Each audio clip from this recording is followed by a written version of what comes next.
হইতে তেরাসলা পর্যন্ত রাস্তা নির্মাণ করতে হবে। পঞ্চায়েত বিভাগ হায় হায়, গ্রাম উন্নয়ন বিভাগ হায় হায়,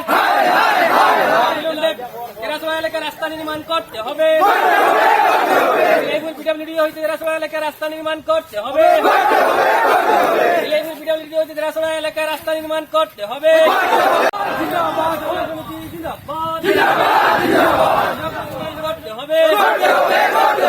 পঞ্চায়েত বিভাগ হায় হায়, গ্রাম উন্নয়ন বিভাগ হায় হায়,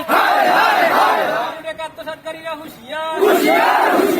ইনকলাব জিন্দাবাদ, ইনকলাব জিন্দাবাদ।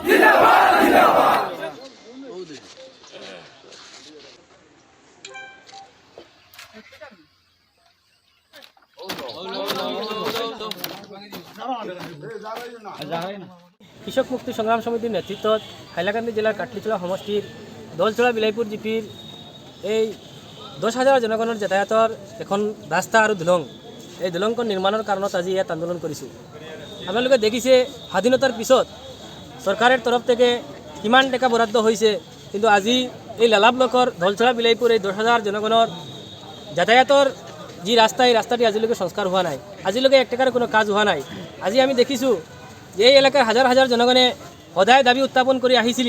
ইয়াৰ স্থানীয় বিধায়কে দাবী উত্থাপন কৰিছিল, বিডিও সিও হাইলাকান্দি ডিসি মহোদয়কে আহ্বান কৰিছিল যে অতি সোনকালে আমাৰ এই ৰাস্তাটো সংস্কাৰ কৰিব লাগে, এই ৰাস্তাটো কাজ কৰিব লাগে আৰু এই বাহক দলংখন ভাঙি এটা পাকা ব্ৰিজ নিৰ্মাণ কৰিব লাগে, কিন্তু আজিলৈকে কৰা নাই। আমি দেখিছোঁ ইয়াৰ ব্লকৰ যে বিজিনেছ মনিটৰিং কমিটি আছে, কমিটিখনৰ চেয়াৰমেন আছে বিধায়কক আহ্বান কৰাৰ পিছত আজিলৈকে কাম হোৱা নাই। এইবিলাক পঞ্চায়ত ৰাজৰ যিবিলাক চলি আছে কাম কাজ, এইবিলাক কমিশন ৰাজ চলি আছে। ইয়াৰ পঞ্চায়ত প্ৰতিনিধি বিধায়ক এইবিলাকে মিলি কমিশন ৰাজ চলাই যিবিলাক পাব্লিকৰ দৰকাৰী ৰাস্তা, যিবিলাক প্ৰয়োজনীয় ৰাস্তা, এইবিলাকত কাম কৰা নাই।